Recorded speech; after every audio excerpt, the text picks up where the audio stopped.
Assalamualaikum warahmatullahi wabarakatuh.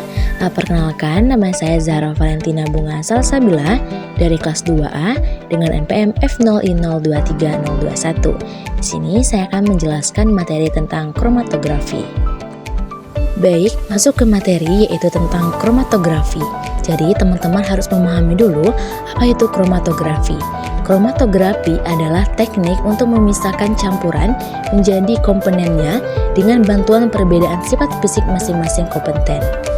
Nah, berdasarkan teknik kerja dan jenis bahan yang digunakan, itu kromatografi dibedakan menjadi kromatografi kertas, kromatografi kolom, kromatografi lapis tipis, dan kromatografi gas. Pertama, kromatografi kertas, di mana kromatografi kertas ini adalah kromatografi yang menggunakan kertas selulosa murni yang mempunyai afinitas besar terhadap air atau pelarut polar lainnya. Nah, prinsip kerjanya, pelarut bergerak lambat pada kertas, komponen-komponen bergerak pada laju yang berbeda, dan campuran dipisahkan berdasarkan pada perbedaan bercak warna. Next, cara kerja kromatografi kertas.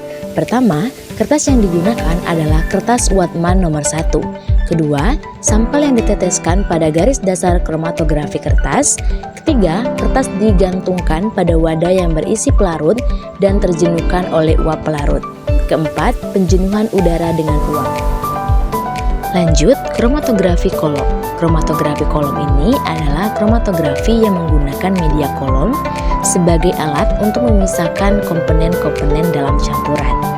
Prinsip kerjanya berdasarkan perbedaan absorpsi dan afinitas komponen-komponen penyusun campuran terhadap permukaan fase diam.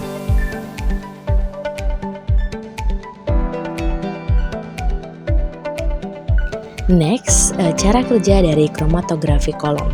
Pertama, sampel yang dilarutkan dalam sedikit pelarut dituangkan melalui atas kolom dan dibiarkan mengalir ke dalam absorben atau bahan penyerap. Kedua, komponen dalam sampel diabsorpsi dari larutan secara kuantitatif oleh bahan penyerap berupa pita sempit pada permukaan atas kolom. Ketiga, dengan penambahan pelarut secara terus-menerus. Dan yang terakhir, setiap zona yang keluar kolom dapat ditampung dengan sempurna. Next, yang ketiga ada kromatografi lapis tipis atau biasa disingkat dengan KLT. Adalah cara pemisahan campuran senyawa menjadi senyawa murni dan mengetahui kuantitasnya yang digunakan. Nah, prinsip kerja dari kromatografi lapis tipis ini yaitu memisahkan sampel berdasarkan perbedaan kepolaran antara sampel dengan pelarut. Teknik ini biasanya menggunakan fase diam dari bentuk lapis silika dan fase geraknya biasanya berupa campuran pelarut. Masuk ke cara kerja KLT.